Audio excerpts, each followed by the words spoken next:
नमस्कार, आप सभी का स्वागत है इस कोर्स में जिसका नाम है enabling technologies for 6G communication networks. मैं हूं प्रोफेसर विवेक अशोक बोहरा, IIIT दिल्ली से। चलिए आरंभ करते हैं आज का लेक्चर।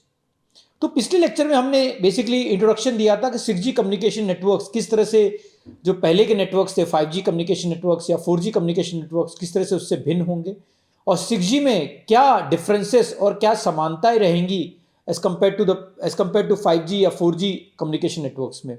और हमने ये भी देखे थे कि 6G कम्युनिकेशन नेटवर्क्स में किस तरह से नए टेक्नोलॉजीज का प्रयोग होने की संभावना है, जैसे millimetre wave, terahertz communication, reconfig intelligence surfaces या तो फिर नॉन टेरेस्ट्रियल नेटवर्क्स।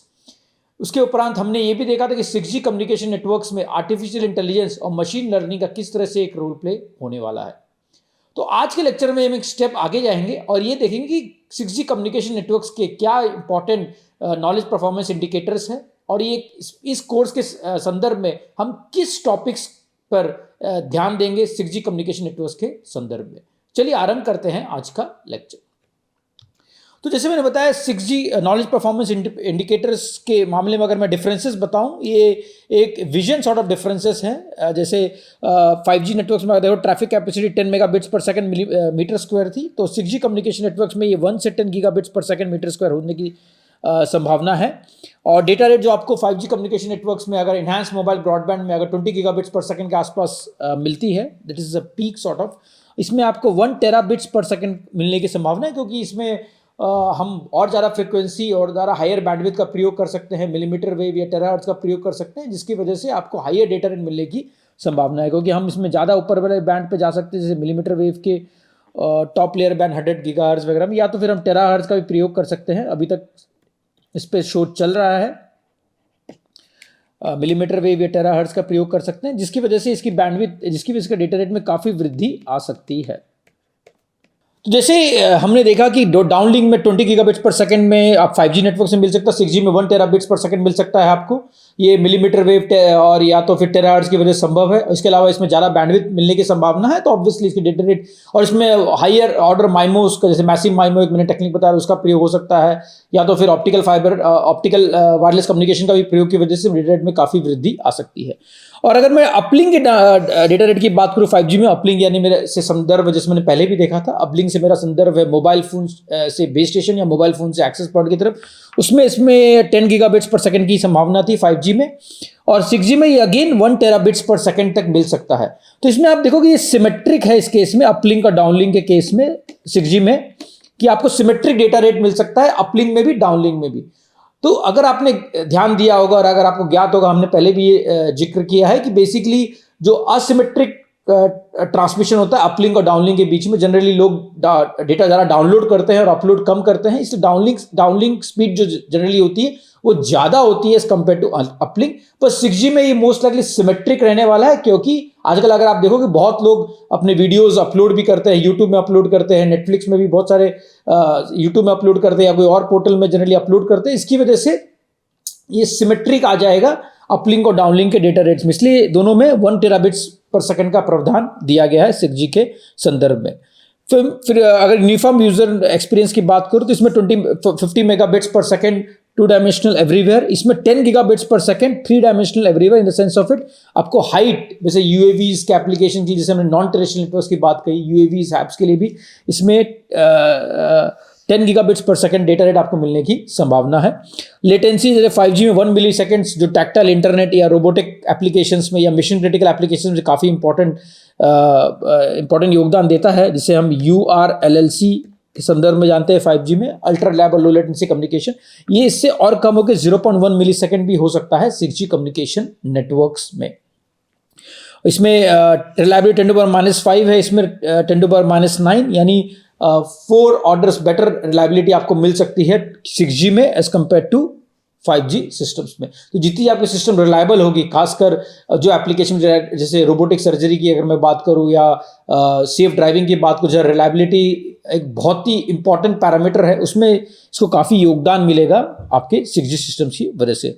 लोकलाइजेशन की अगर मैं बात करूं तो 10 सेंटीमीटर आपको एक्यूरेसी मिल सकती है 5G सिस्टम्स में, बस 6G में 10 सेंटीमीटर 3 डायमेंशनल में, अगेन हाइट के बेसिस पे भी अगर मैं बात करूँ तो 10 सेंटीमीटर तक आपको एक्यूरेसी मिल सकती है। तो यानी लोकलाइजेशन में भी आपकी इंप्रूवमेंट आने वाली है 6G में एज कम्पेयर टू 5G में।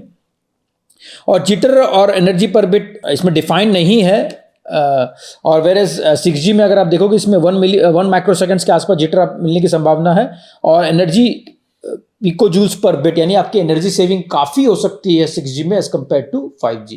तो ये सॉर्ट ऑफ ब्रॉड इंडिकेटर्स है जो डिफरेंसेस बताएगा 5G और 6G के बीच में।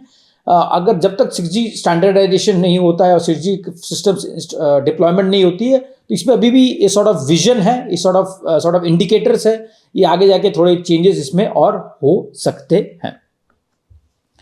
तो ये जो जिटर और एनर्जी पर बिट है नॉन स्पेसिफाइड है 5G में, और 6G में ये बेसिकली 1 माइक्रोसेकंड से जिटर और पिकोजूल्स पर बिट एनर्जी एफिशिएंसी, एनर्जी पर बिट आपको 6G में मिल सकती है। तो अगर आप देखोगे 6G में काफ़ी स्टैंडर्डाइज, अगर 6G स्टैंडर्ड्स के बारे में बात करो जो फ्यूचरिस्टिक है, उसमें काफ़ी इंपॉर्टेंट इंप्रूवमेंट दिख सकता है आपको as compare to 5G cellular standards. तो अगर मैं स्पेसिफिक कोर्स की बात करूँ, क्योंकि 6G सिस्टम्स का जो विजन है वो काफ़ी ब्रॉड विजन है, और एक कोर्स के माध्यम से पूरे विजन को कवर करना सॉर्ट ऑफ बहुत ही कठिन कार्य है। तो हम इस कोर्स में कुछ स्पेसिफिक टॉपिक्स पे फोकस करेंगे जो हाल फिलहाल में काफ़ी उस पर अनुसंधान हो रहा है, और काफ़ी उस पर बेसिकली डिप्लॉयमेंट वगैरह भी, टेस्टिंग और डिप्लॉयमेंट भी हो रही है। तो हम कुछ स्पेसिफिक टॉपिक्स इस कोर्स में कवर करेंगे जो मुझे लगता है, और जो मेरे लास्ट के 5 साल के अनुसंधान के हिसाब से काफ़ी टॉपिक 6G में योगदान कर सकते हैं। तो पहले हम इस कोर्स में 4 हफ्ते का कोर्स है, तो पहले हफ्ते में बेसिकली जैसे हमने ऑलरेडी देख चुके हैं कुछ तक overview of next generation communication systems और फंडामेंटल्स के बारे में थोड़ी जानकारी प्राप्त करेंगे। फिर एडवांस माइमो टेक्निक्स जैसे मैसिव माइमो वगैरह के बारे में जानकारी प्राप्त करेंगे। फिर मॉड्यूलेशन, चैनल कोडिंग और मल्टीपल एक्सेस, जैसे हमने, अगर आपको ज्ञात होगा, इंट्रोडक्टरी लेक्चर में हमने नॉन ऑर्थोगोनल मल्टीपल एक्सेस या स्पार्स कोड मल्टीपल एक्सेस या डिसोशिएटिंग मल्टीपल एक्सेस या रेट स्प्लिटिंग मल्टीपल एक्सेस के बारे में बात की थी। ये सब multiple access most likely 6G का भी पार्ट होने की संभावना है।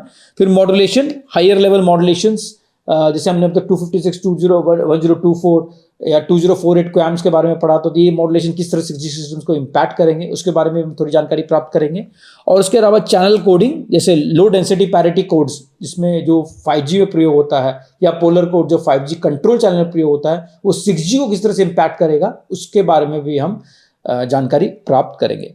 उसके अलावा हम इस कोर्स में advance network topology for 6G, जैसे different type of networks, non terrestrial network, optical wireless communication network, under water communication networks, इस सब के बारे में भी हम इस कोर्स में और अत्यधिक जानकारी प्राप्त करेंगे। तो अगर मैं और डिटेल में जाऊं हर एक टॉपिक के बारे में, तो जैसे मैंने बताया, जो हम पहले हफ्ते में जो कवर करेंगे, बेसिकली वो कवर करेंगे फंडामेंटल्स ऑफ वायरलेस कम्युनिकेशन, एक वायरलेस कम्युनिकेशन किस तरह से काम करता है। मैं इसको संक्षेप में बताऊंगा क्योंकि मैंने ये part already fundamentals of wireless communication और advance topics of wireless communication में भी कवर किया। तो संक्षेप में मैं आपको एक ओवरव्यू देने का प्रयत्न करूंगा किस तरह से एक वायरलेस कम्युनिकेशन के ब्लॉक डायग्राम्स होते हैं, सिस्टम मॉडल्स होते हैं, और किस तरह से चैनल मॉडल का हम मॉडल कर सकते हैं वायरलेस कम्युनिकेशन के संदर्भ में।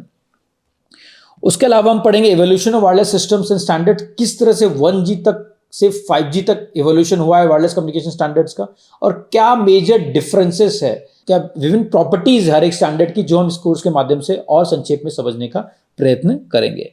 उसके बाद हम पढ़ेंगे करंट वायरलेस सिस्टम्स, जैसे वायरलेस लोकल एरिया नेटवर्क जिसे हम वाईफाई के नाम से जानते हैं, किस तरह से क्या स्टैंडर्डाइजेशन होती है उसकी, उसमें क्या क्या मेन फीचर्स है, उसके बारे में संक्षेप में पढ़ेंगे। फिर करंट सेलुलर सिस्टम्स, जैसे मैंने बताया 5G सेलुलर सिस्टम्स में क्या क्या प्रॉपर्टीज होती है वो भी हम पढ़ेंगे, और क्या क्या डिफरेंट बिल्डिंग ब्लॉक्स होते हैं वो भी हम संक्षेप में पढ़ेंगे। फिर सैटेलाइट और ऑप्टिकल कम्युनिकेशन के बारे में भी हम संक्षेप में पहले वीक में जानकारी प्राप्त करेंगे। उसके बाद 6G पैराडिम शिफ्ट्स, और जिसे हम 6G KPIs के बारे में ऑलरेडी समझ चुके हैं, नॉलेज परफॉर्मेंस इंडिकेटर्स, की परफॉर्मेंस इंडिकेटर्स, उसके बारे में भी हम संक्षेप में पढ़ चुके हैं। फिर यूज केसेस, 6G के यूज केसेस से हमने डिफरेंट यूज केसेस के बारे में पढ़ा, इसे भी हम संक्षेप में और पढ़ेंगे। उसके बाद हम पढ़ेंगे एडवांस माइमो टेक्निक्स, जो मेरे हिसाब से 6G में इसका काफ़ी उपयोग होने वाला है, जैसे single input multiple output systems, multiple input single output systems, इसके बारे में भी हम संक्षेप में जानकारी प्राप्त करेंगे। फिर complete MIMO systems, multiple input multiple output, जहां ट्रांसमीटर में भी मल्टीपल एंटीनास होते हैं और रिसीवर पे भी मल्टीपल एंटीनास होते हैं, इसके बारे में भी हम संक्षेप में जानकारी प्राप्त करेंगे। उसके बाद हम फोकस करेंगे मैसिव माइमो सिस्टम्स, जहां लार्ज नंबर ऑफ एंटीनास होते हैं ट्रांसमीटर में, उसके बारे में हम जानकारी प्राप्त करेंगे इस कोर्स के माध्यम से। और ये मैसिव माइमो सिस्टम्स किस तरह से 6G सिस्टम्स को प्रभावित करेगा, उसके बारे में भी हम जानकारी प्राप्त करेंगे। उसके बाद हम जानकारी प्राप्त करेंगे इंटेलिजेंट रिफ्लेक्टिव सर्फेसेस और मेटा सर्फेसेस के बारे में, जिसे हमने स्टार्टिंग में RIS के नाम से भी समझा था, रिकॉन्फिगरेबल इंटेलिजेंट सर्फेसेस। हर ऑथर्स इसको डिफरेंट टाइप से इंटरप्रेट करते हैं।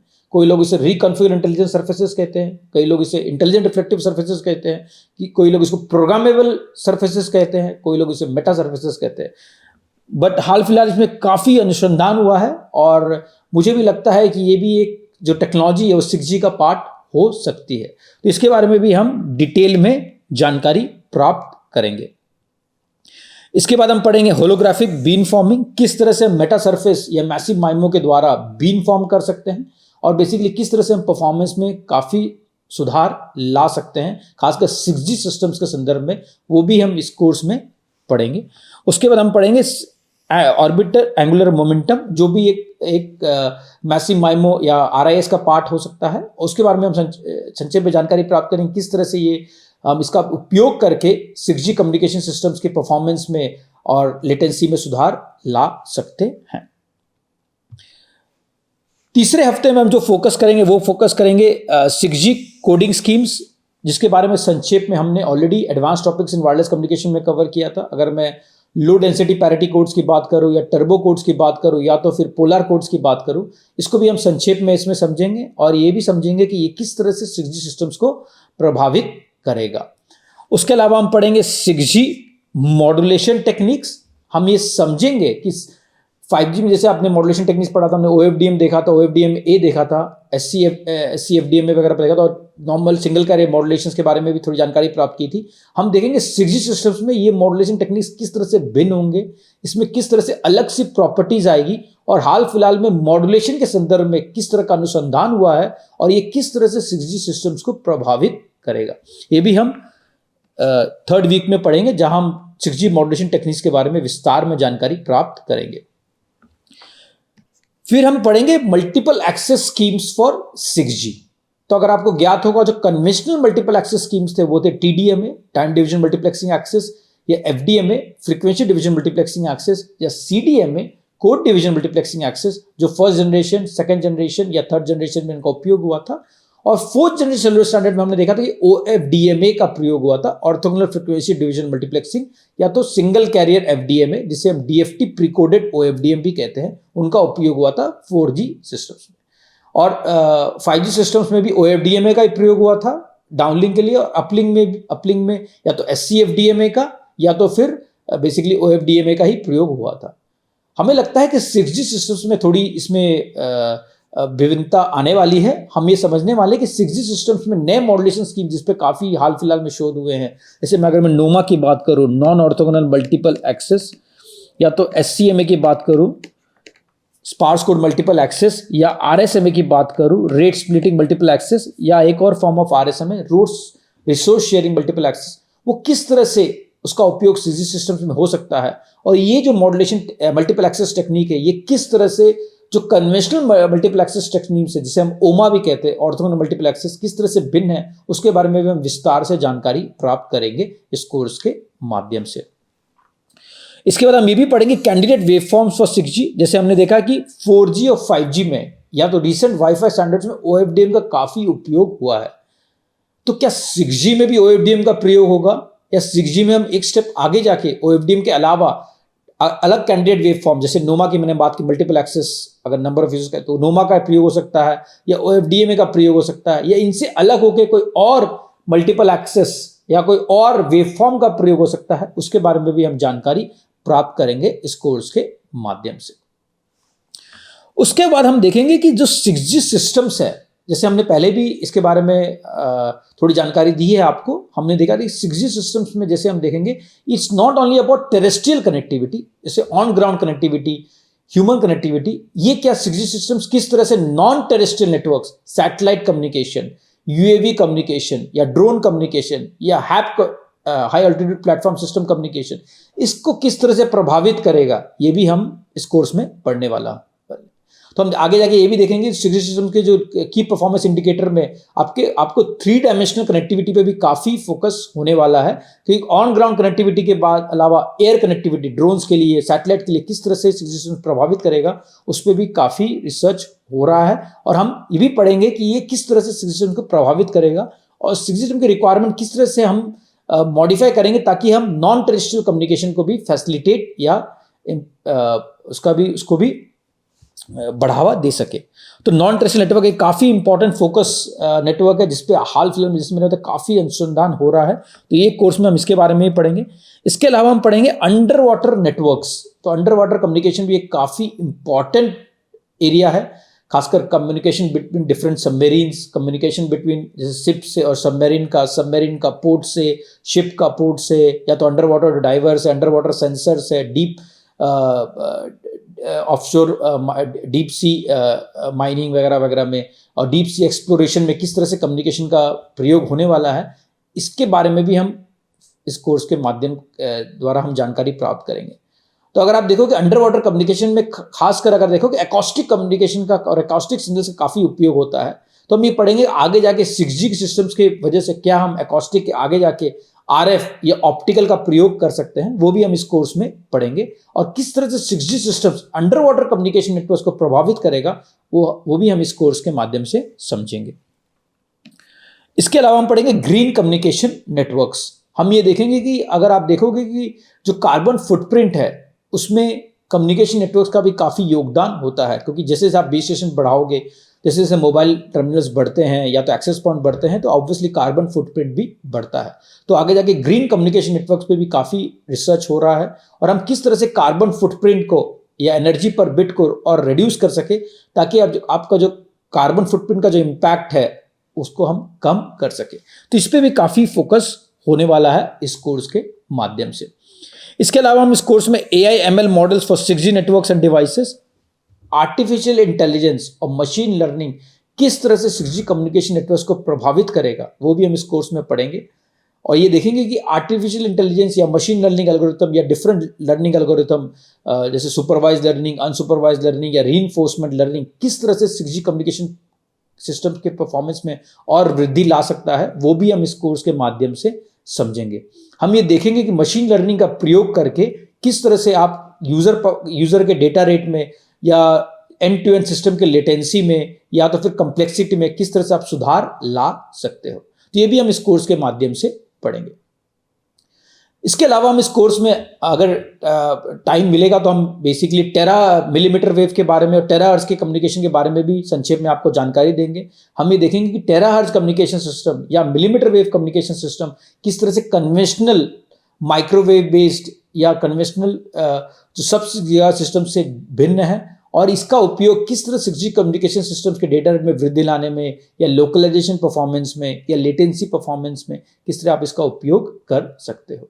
तो ये सब बेसिक पिलर्स है 6G के। तो जैसे मैंने बताया कि मैं कोर्स में जितना हो तक जितनी इंपॉर्टेंट टॉपिक्स है, जितनी इंपॉर्टेंट टेक्नोलॉजीज है, उन्हें कवर करने का प्रयत्न करूंगा। और भी कोई टेक्नोलॉजीज हो सकती है जो 6G सिस्टम को प्रभावित करेंगे, लेकिन वो इस कोर्स में मेरे हिसाब से वो कवर नहीं होंगी। बट जो भी टॉपिक्स मैंने इसमें कोर्स में इंट्रोडक्शन में बताया है आपको, वो इस कोर्स का पार्ट रहेंगी और उसके बारे में आपको इस कोर्स के द्वारा और अत्यधिक जानकारी प्राप्त होगी। तो चलिए हम आरंभ करते हैं इस कोर्स को एक बेसिक अंडरस्टैंडिंग से कि एक वायरलेस कम्युनिकेशन सिस्टम किस तरह से काम करता है।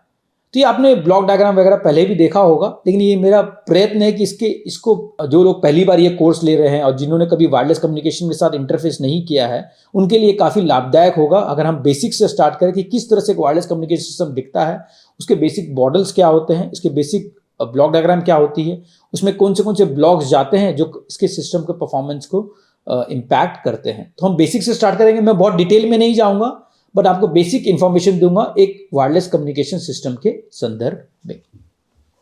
तो ये फंडामेंटल अगर आप देखोगे एक कम्युनिकेशन सिस्टम का तो एक सोर्स होगा, सोर्स जैसे आपका एक मोबाइल फ़ोन में अगर आप टाइप करते हो, व्हाट्सएप पे एक मैसेज टाइप करते हो या एक ईमेल करते हो या तो वॉइस कॉल करते हो या तो वीडियो कॉल करते हो, वो एक सोर्स है, basically source of information. Voice, video, text कुछ भी हो सकता है। वो फिर भेजा जाता है ट्रांसमीटर को, जो आपका मोबाइल फ़ोन उसे ट्रांसमिट करता है। इसलिए आपका मोबाइल फ़ोन एक ट्रांसमीटर की तरह से हम दिख सकते हैं उसे। या तो मोबाइल फ़ोन हो गया, या लैपटॉप हो गया, या तो आपका स्मार्ट वॉच हो गया, स्मार्ट ग्लास हो गया, या तो आपका रिमोट कंट्रोल हो गया।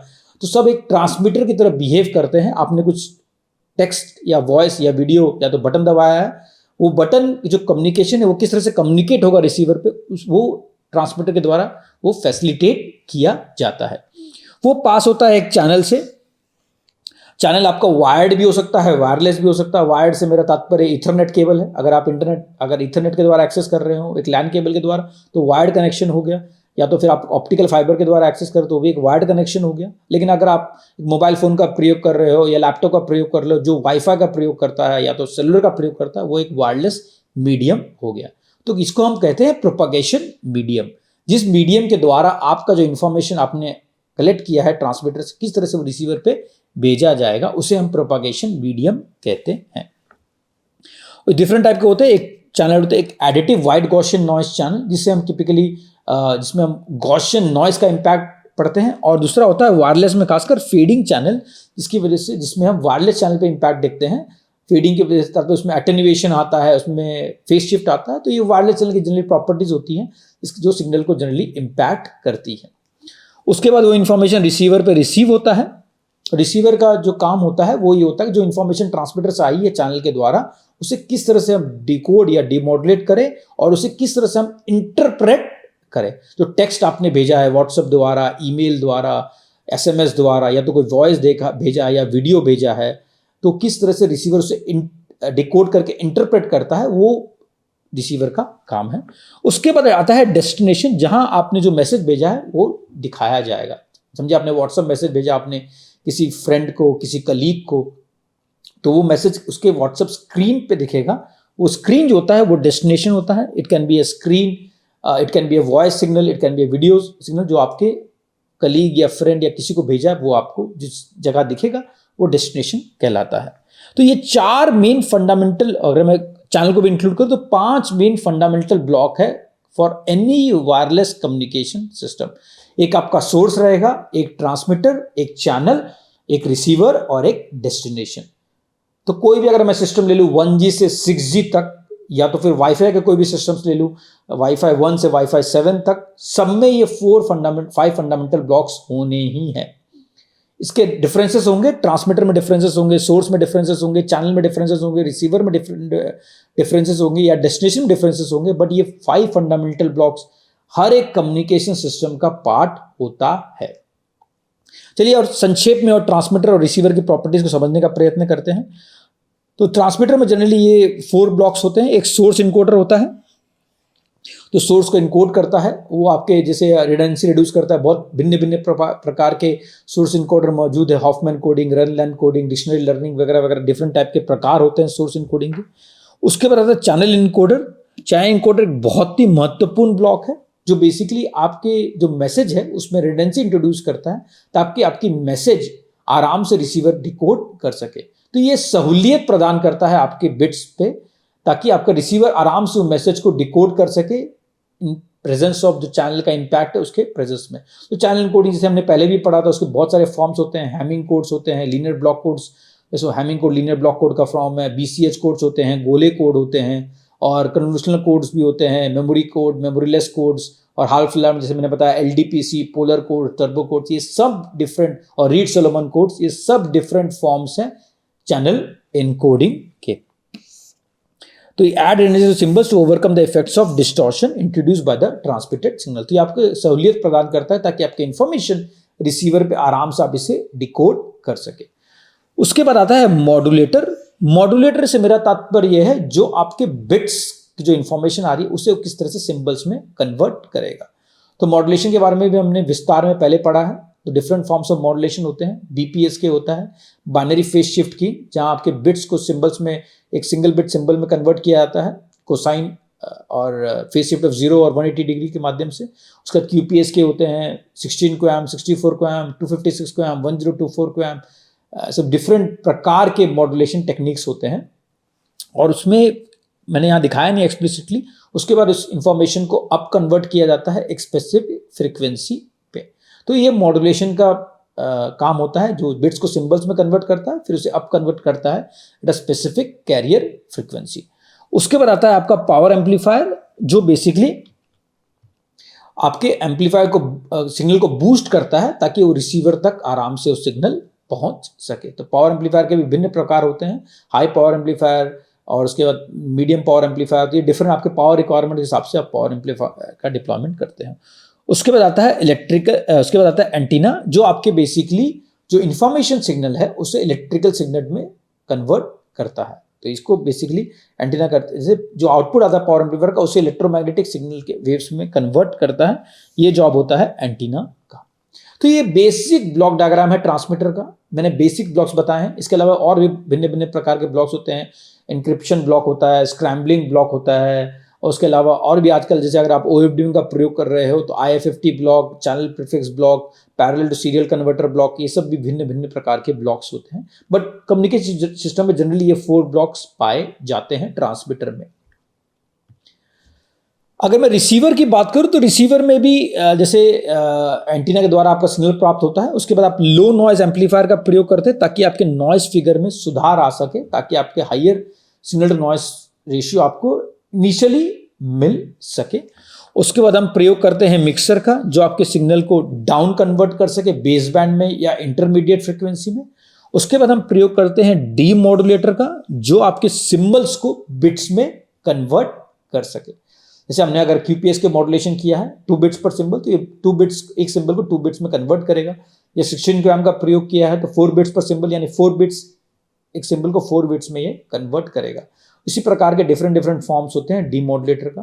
तो जो भी हमने मॉड्यूलेशन किया है ट्रांसमीटर में, डीमॉड्यूलेटर का काम है उसे वो डीमॉड्यूलेट करेगा रिसीवर पे।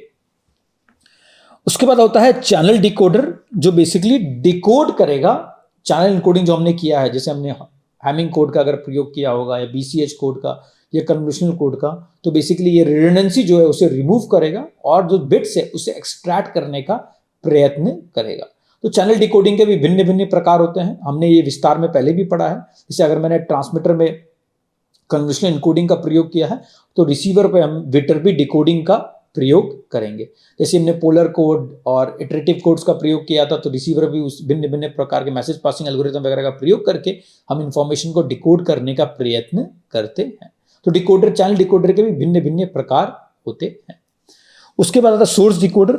द सेम थिंग, हमने सोर्स में इनकोडिंग किए थे, हॉफमैन कोडिंग या डिक्शनरी लर्निंग का उपयोग करके सेम हम रिसीवर पे उसका उपयोग करेंगे, ताकि आप जो इन्फॉर्मेशन जिसे हम इनकोड किया था सोर्स के माध्यम से, उसे हम डिकोड कर सके। उसके बाद ये इन्फॉर्मेशन आपके डेस्टिनेशन पे जाएगी। तो ये भिन्न भिन्न प्रकार है भिन्न ब्लॉक से रिसीवर के संदर्भ में। और जैसे ट्रांसमीटर संदर्भ में हमने कहा कि ट्रांसमीटर में भी और भी ब्लॉक्स होते हैं, इंक्रिप्शन, स्क्रैम्बलर। सिमिलरली रिसीवर पे भी और भी ब्लॉक्स होते हैं, सिंक्रोनाइजेशन ब्लॉक हो सकता है, इक्वलाइजेशन ब्लॉक हो सकता है, चैनल एस्टिमेशन ब्लॉक हो सकता है, डिक्रिप्टर ब्लॉक हो सकता है, अनस्क्रैम्बलर हो सकता है, तो डिस्क्रैम्बलर हो सकता है। तो बहुत भिन्न भिन्न प्रकार के ब्लॉक्स और भी ब्लॉक्स संभव है रिसीवर में। तो ये बेसिक ब्लॉक डायग्राम है एक रिसीवर का for a wireless communication system. तो ये मैंने यहां पर भी आपको इसकी जानकारी प्राप्त करवाई है। तो अगर मैं एक सिंपल वायरलेस चैनल की बात करूं, हम देखा एक प्रोपेगेशन चैनल, देखो अगर मैं स्पेसिफिकली एक वायरलेस चैनल की बात करूं तो वायरलेस चैनल अगर आप देखोगे मोबाइल फोन से बेस स्टेशन तक, या तो मोबाइल फोन से एक्सेस पॉइंट तक, या तो लैपटॉप से एक्सेस पॉइंट तक, किस तरह से दिखता है। तो एक ट्रांसमीटर समझिए, एक ट्रांसमीटर है और एक रिसीवर है, और डिफरेंट नंबर ऑफ ब्लॉकेजेस है, बिल्डिंग्स हो सकती हैं, पेड़ हो सकते हैं, लोग हो सकते हैं, फर्नीचर, कुछ भी हो सकता है ट्रांसमीटर रिसीवर के बीच में। तो जो सिग्नल प्रोपागेट होता है वो डिफरेंट वेज से होता है ट्रांसमीटर रिसीवर के बीच में। तो ये ट्रांसमीटर रिसीवर है, या तो सिग्नल स्कैटरिंग थ्रू हो जाएगा, स्कैटर होकर जाएगा। तो ये जब ऑकर होता है medium through which the wave travels consist of object smaller than the dimension compare to the wavelength. तो ये स्कैटरिंग फिनोमेना के थ्रू हो सकता है, या तो फिर डायफ्रैक्शन थ्रू हो सकता है। ये इरेगुलर शेप अगर कोई ऑब्जेक्ट्स होगा तो बेसिकली उसकी वजह से डायफ्रैक्शन होता है। और जो थर्ड होता है उसके लाइन ऑफ साइट, जब कोई ऑब्स्ट्रक्शन ना हो ट्रांसमीटर रिसीवर के बीच में, जब ये एक दूसरे को देख सके, हम उसे लाइन ऑफ साइट कहते हैं। तो लाइन ऑफ साइट से मेरा तात्पर्य यह है कि जब ट्रांसमीटर रिसीवर एक दूसरे को देख सके, इसे हम लाइन ऑफ, ये खासकर आपको सैटेलाइट लिंक्स में या तो माइक्रोवेव लिंक्स में या तो पॉइंट पॉइंट लिंक्स में आपको काफी हद तक दिखता है। उसके अलावा आता है रिफ्लेक्शन, जहां basically when a wave it's a smooth object that is larger than the wave itself, तो एक स्मूथ ऑब्जेक्ट में रिफ्लेक्ट होकर वेव रिसीवर पे आता है, तो इसे हम रिफ्लेक्शन कहते हैं। तो ये 4 डिफरेंट फिजिकल फिनोमिना है जिसकी वजह से आपका वेव ट्रांसमीटर से रिसीवर तक का सफर तय करता है। ये डायफ्रैक्शन हो सकता है, रिफ्लेक्शन हो सकता है, स्कैटरिंग हो सकता है, या लाइन ऑफ साइट हो सकता है। तो ये फिजिकल फिनोमेना, इसके डिफरेंट प्रॉपर्टीज हैं। हम बेसिकली इसको फिजिकल फिनोमेना के डिटेल में नहीं जाएंगे, हम एज्यूम करेंगे कि जनरली जो ट्रांसमीटर रिसीवर के बीच में जो चैनल है वो एक सॉर्ट ऑफ ब्लैक बॉक्स है, और हम इसको स्टैटिस्टिकल मॉडल द्वारा या डिफरेंट भिन्न भिन्न प्रकार के मॉडल द्वारा इसे मॉडल करने का प्रयत्न करते हैं। तो पहला मॉडल जो हम पहले हमने पढ़ा वो फ्री स्पेस पाथ लॉस, और जिसे फ्रीज ट्रांसमिशन इक्वेशन भी कहते हैं, जो basically line of site conditions पे वैलिड होता है। अगर Tx है आपका यहाँ पर और एक Rx है और ये एक दूसरे को देख सकते हैं, तो हम इसे लाइन ऑफ साइट कंडीशन कहते हैं, जहां कोई ब्लॉकेज नहीं है ट्रांसमीटर रिसीवर के बीच में और ये एक दूसरे को देख सकते हैं। तो मैंने कुछ एग्जांपल दिया था आपको, सैटेलाइट लिंक्स हो सकता है, माइक्रोवेव लिंक्स हो सकता है, पॉइंट टू पॉइंट लिंक्स होता है, जहां पर एक ट्रांसमीटर रिसीवर को या रिसीवर ट्रांसमीटर को देख सकता है, तो ये line of site communication possible है। तो उसका बहुत सिंपलिस्टिक मॉडल, अगर फ्रीज ट्रांसमिशन इक्वेशन का अगर मैं उपयोग करूं तो इसको हम इस प्रकार से लिख सकते हैं। जो आपकी रिसीव पावर होगी वो डिपेंडेंट होगी आपके ट्रांसमीटर पावर पे, gain of the transmitter antenna, gain of the receiver antenna, और वेवलेंथ, जिस वेवलेंथ पे आप ट्रांसमिशन कर रहे हो, ये डायरेक्टली प्रोपोर्शनल होगी और इनवर्सली प्रोपोर्शनल होगी वो एरिया ऑफ द स्फीयर और distance square. So this is very very important, ये काफी इंपॉर्टेंट फिनोमिना है। तो अगर आप देखोगे संक्षेप में अगर बताऊं तो receive power is directly proportional to transmit power, receive directly proportional to lambda square, and receive power is inversely proportional to distance square. तो जैसे से आपका डिस्टेंस बढ़ेगा आपकी रिसीव पावर कम होगी, लेकिन जैसे जैसे आपका ट्रांसमिट पावर बढ़ेगा, ये वेवलेंथ बढ़ेगी, आपकी रिसीव पावर बढ़ेगी। तो ये हम इसे फ्रीज ट्रांसमिशन इक्वेशन कहते हैं, क्योंकि ये फ्री स्पेस में वैलिड है, लाइन ऑफ साइट में वैलिड है, जहां ट्रांसमिट रिसीवर एक दूसरे को देख सकता है, और इसकी जो प्रॉपर्टी है वो स्क्वायर वाली प्रॉपर्टी है, यानी रिसीव पावर जो गिरेगी वो स्क्वायर ऑफ द डिस्टेंस से गिरेगी 20 dB पर डेकेड, जिसे हम कहते हैं 20 dB एंड 20 टाइम्स या 100 टाइम्स पर 10 times increase in the distance. So जिसे हम 20 dB पर डेकेड के नाम से भी जानते हैं। तो ये बेसिक फ्रीज ट्रांसमिशन इक्वेशन है या फ्री स्पेस पाथ लॉ, और इसे अगर हम डीबीएम के फॉर्म में लिखे, डेसिबल्स पर मिलीवॉट, डीबीएम जिसे हम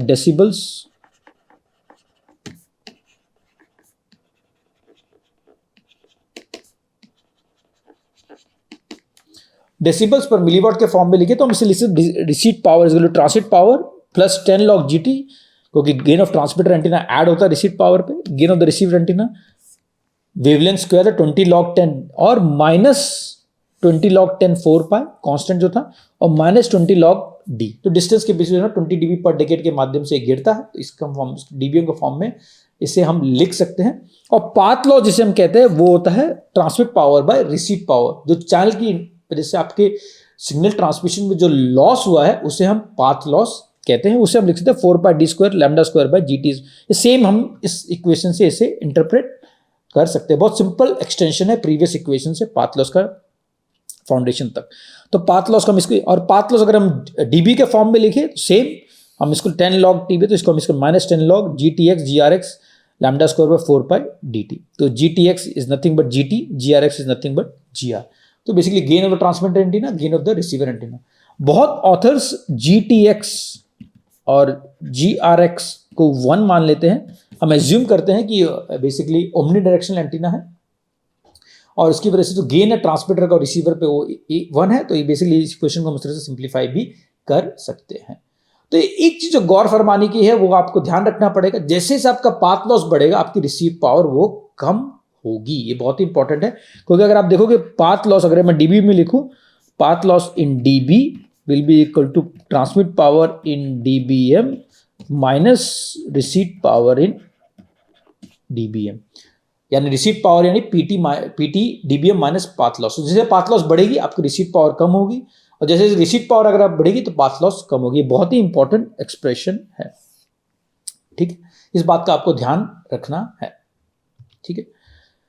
और अगर मैं डेसिबल्स में, जैसे मैंने बताया कि आप उसको डेसिबल्स में लिख सकते हो, और डेसिबल्स पर वॉट में भी लिख सकते हो, और डेसिबल्स पर मिली वॉट में भी लिख सकते हो। इस केस में मैंने थोड़ा सिंप्लीफाई किया। हमने ये बताया है कि instead of calculating receive power at distance d, हमें क्लोजिंग डिस्टेंस डिफाइन करेंगे d0, और उसके संदर्भ में हम रिसीव पावर लिख सकते हैं। तो जैसे अरे बहुत सिंपलिस्टिक वे में बताऊं तो आपका समझिए ट्रांसमीटर यहाँ है और रिसीवर यहाँ है, और इन दोनों के बीच में जो डिस्टेंस है वो है, इसको मैं डिनोट करूं यहां से,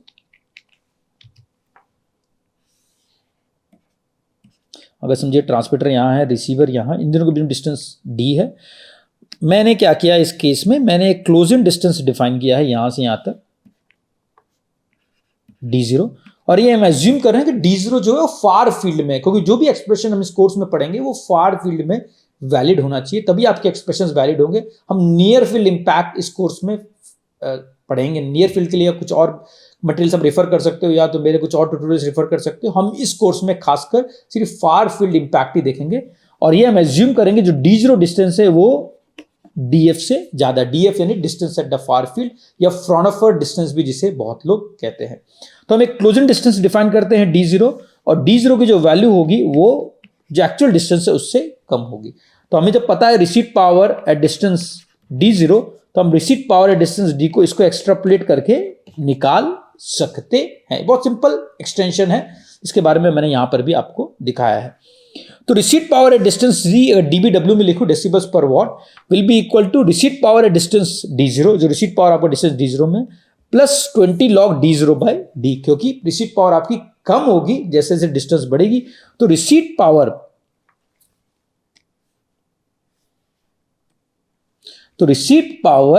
at distance d is always going to be less than receipt power at distance d0 when d is greater than d0। जैसे डिस्टेंस बढ़ेगी आपकी रिसीट पावर कम होगी। तो हम कोई भी डिस्टेंस की रिसीट पावर निकाल सकते हैं जब तक हमें receipt power at distance d0 पता है। तो सेम एक्सप्रेशन मैंने यहां प्रयोग किया है कि received power at distance d will be equal to 10 log PR d0 received power distance d0 plus 20 log d0, क्योंकि ये नेगेटिव एंटिटी हो जाएगा d0 क्योंकि d से कम है, तो ऑब्वियसली बात है ये सब्सट्रैक्ट होगा और रिसीट पावर आपकी कम हो जाएगी। सिमिलरली अगर मैं dBm के फॉर्म में लिखूं तो हमें पता है 1 watt इक्वल टू 1000 मिलीवॉट। तो मैंने यहां पर अगर आप देखोगे 0.001 से इसको डिवाइड कर दिया है। तो ये रिसीट पावर इन डेसिबल्स पर मिलीवॉट है, और ये रिसीट पावर इन डेसिबल्स पर वॉट है। एक सिंपलिस्टिक एक्सप्रेशन मैं इस तरह से भी लिख सकता हूं, received power at dBm will be equal to received power at dBW plus 30, क्योंकि 1 watt equal to 1000 milliwatt, that is equal to 30 dB। तो मैं इसको इस फॉर्म में भी लिख सकता हूं। रिसीट पावर समझिए आपका 17 dBW है तो 37 dBm होगा। तो सिंपली हम इसको इस तरह से भी डिनोट कर सकते हैं, इसको इस तरह से डेसिबल्स पर वॉट प्लस 30। तो ये हुआ received power at given distance d when I know the received power, जब हमें पता है received power at given distance d0। अगर मैं पाथ लॉस की बात करूं, हमने रिसीव पावर के बारे में समझा, अब मैं पाथ लॉस की अगर मैं बात करूं तो पाथ लॉस में भी स्ट्रेट फॉरवर्ड एक्सटेंशन है। Path loss at distance d is actually proportional to path loss at distance d0 by d0। तो इसको हम लिख सकते हैं path loss at given distance d0 plus 20 log d by d0 है। इसमें याद ध्यान रखिएगा, बहुत इंपॉर्टेंट है। रिसीट पावर में d0 बाय d है और पाथ लॉस में d बाय d0। तो जैसे डिस्टेंस बढ़ेगा path loss distance d will be greater than at path loss at distance d0। तो मैंने जैसे बताया जैसे जैसे पाथ लॉस बढ़ेगा आपको रिसीट पावर कम होगी, और जैसे जैसे रिसीट पावर कम पाथ लॉस बढ़ेगा। तो इसका मतलब इससे तात्पर्य है जैसे डिस्टेंस बढ़ेगा आपका रिसीट पावर कम होगा, जो हमको यहां पर भी दिख रहा है, और जैसे डिस्टेंस बढ़ेगा आपकी पाथ लॉस बढ़ेगी। तो अगर हमें पाथ लॉस पता है गिवन डिस्टेंस d0 जो d से कम है, हम path loss at any given distance आराम से इस फॉर्मूले के द्वारा निकाल सकते हैं। सेम जैसे हमने रिसीट पावर में किया है, अगर हमें पता है received power at given distance d0 वो d से कम है, तो हम received power at any distance d d0 के माध्यम से निकाल सकते हैं।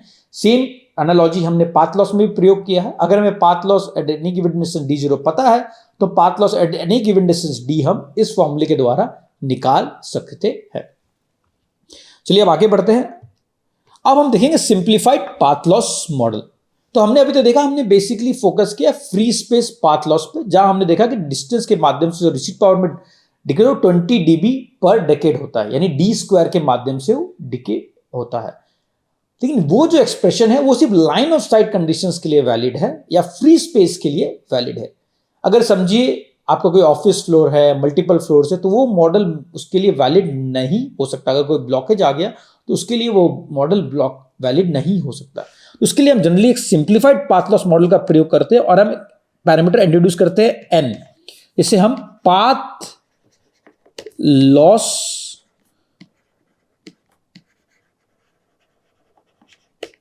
एक्सपोनेंट भी कहते हैं। तो अगर मैंने n की वैल्यू 2 रख दी तो ये सेम हो जाएगा जो हमने पढ़ा है फ्री स्पेस पाथ लॉस।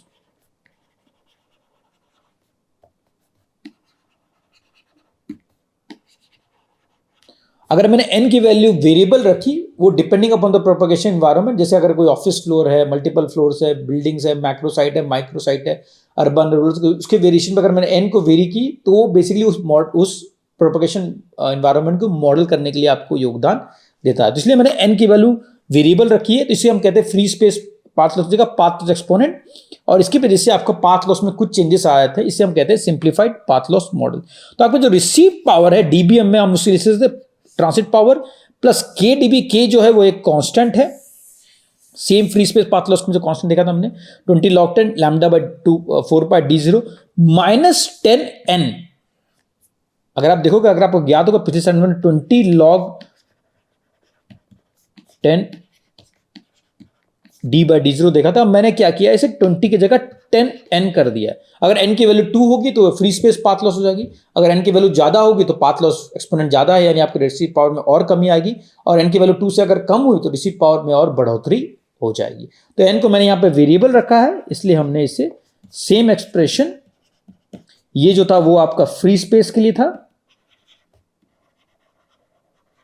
ये for any propagation environment with blockages.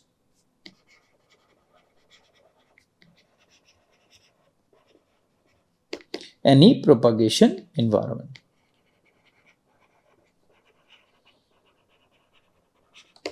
Any propagation environment के लिए ये एप्लीकेबल होगा। तो ये हमने यहां पर लिया। सिमिलरली अगर पाथ लॉस में भी चेंज आ जाएगा, पाथ लॉस में जैसे यहां पर 10n हो गया है 20 की जगह, क्योंकि n को हमने वेरिएबल रखा है, तो path loss at any given distance will be minus k dB at d0 और plus 10n log 10 d by d0। तो इसमें अगर आप देखो कि पिछले एक्सप्रेशन में कुछ चेंज नहीं हुआ, सिर्फ हमने ये चेंज कर दिया है कि इंस्टेड ऑफ 20 dB पर डेकेड जो फ्री स्पेस के लिए वैलिड था, अब उसे हमने वेरिएबल बना दिया है, 10n के नाम से डिनोट कर दिया है। n की वैल्यू 2 भी हो सकती है, 2 से ज्यादा भी हो सकती है, 2 से कम भी हो सकती है, 3 भी हो सकती है, 4 भी हो सकती है। अगर n की वैल्यू ज्यादा होगी तो रिसीव पावर में और कमी आएगी और पाथ लॉस और बढ़ेगा, और n की वैल्यू अगर 2 से कम होगी तो रिसीव पावर में और बढ़ोतरी होगी और पाथ लॉस में और कमी आएगी। तो हमने एक वेरिएबल पैरामीटर ऐड कर दिया इसमें, that models the propagation environment.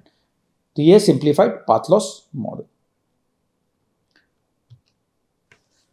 अब हम देखते हैं log normal shadowing. So log normal shadowing जो होता है वो simplified large scale path model does not capture, जैसे ट्रांसमिट रिसीवर के बीच में एक फिक्स डिस्टेंस या ब्लॉकेज के अलावा रैंडमनेस भी आ सकते हैं। कोई ब्लॉकेजेस मूव कर रहे हैं इधर से उधर, चैनल जो एनवायरनमेंट है कंटिन्यूसली चेंज हो रहा है, तो ये रैंडमनेस कैप्चर करने के लिए जनरली लॉग नॉर्मल शैडोइंग का प्रयोग होता है। लॉग नॉर्मल शैडोइंग से मेरा तात्पर्य यह है कि वो बेसिकली रैंडमनेस कैप्चर करता है ट्रांसमीटर और रिसीवर के बीच में। समझिए आप कोई इंफॉर्मेशन भेज रहे हो मोबाइल से या तो फिर लैपटॉप से, या तो बहुत से जो इन्वायरमेंट होगी, प्रोपगेशन चैनल होगा, वो डायनेमिकली चेंज हो सकता है, क्योंकि आपके जो बीच में ट्रांसमीटर रिसीवर के बीच में ऑब्स्टिकल्स होंगे, ऑब्स्ट्रक्शंस होंगे, कुछ भी होंगे, वो चेंज हो रहा है, उसकी वजह से आपका प्रोपगेशन इन्वायरमेंट में चेंज आ सकता है, जिसे हम जनरली लॉग नॉर्मल शैडोइंग के द्वारा उसे कैप्चर करते हैं। और ये मॉडल एम्पिरिकली भी प्रूव किया गया कि एक्यूरेटली मॉडल कर सकता है आपके मल्टीपाथ वेरिएशन, जो रिसीव पावर के जो वेरिएशन है और पाथ लॉस का जो वेरिएशन, उसे आराम से ये मॉडल कैप्चर कर सकता है। तो अगर मैं कंबाइन करूं, अभी तक जो देखा होगा आपने, ये पार्ट अगर आप देखोगे, ये सेम सिंप्लीफाइड पाथ लॉस वाला पाथ है,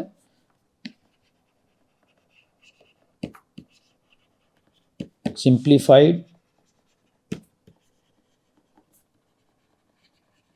उसमें हमने एक ये वेरिएबल डाल दिया है जिसे हम गॉसियन डिस्ट्रीब्यूशन इन डीबी या नॉर्मल डिस्ट्रीब्यूशन इन डीबी कहते हैं। नॉर्मल डिस्ट्रीब्यूशन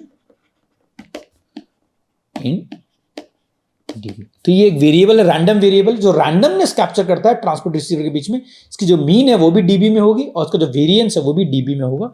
इसे हम कहते हैं, अगर ये वैल्यू 0 रहेगी तो ये जो एक्सप्रेशन है वो सिंपली उस पर रिड्यूस हो जाएगा, सिंप्लीफाइड पाथ लॉस पे रिड्यूस हो जाएगा, क्योंकि ये रैंडमनेस कैप्चर कर रहा है ट्रांसमीटर रिसीवर के बीच में। इसकी वजह से इसमें एक रैंडम एंटिटी आ जाती है, जिसकी वजह से आपको जो रिसीट पावर है वो भी एक रैंडम बन जाता है विद नॉर्मल डिस्ट्रीब्यूशन। ये एक रैंडम वेरिएबल बन जाता है क्योंकि ये रैंडमनेस कैप्चर करता है विद, जिसे हम नॉर्मल डिस्ट्रीब्यूशन इन डीबी कहते हैं।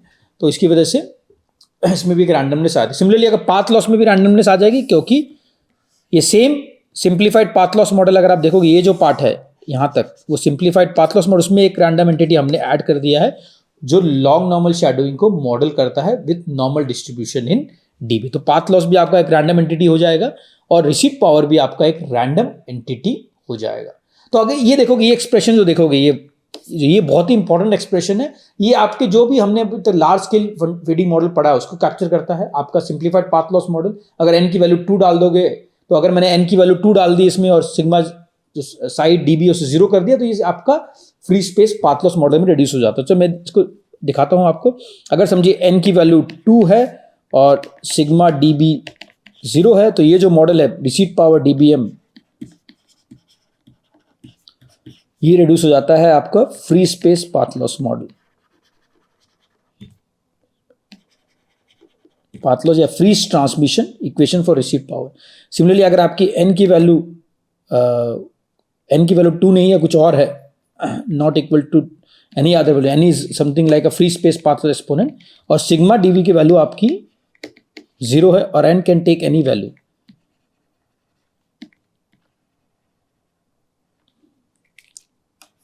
यहां पे एनी वैल्यू यहां लिख देता हूं, तो आपका पी आर डीबीएम जो होगा वो हो जाएगा सिंप्लीफाइड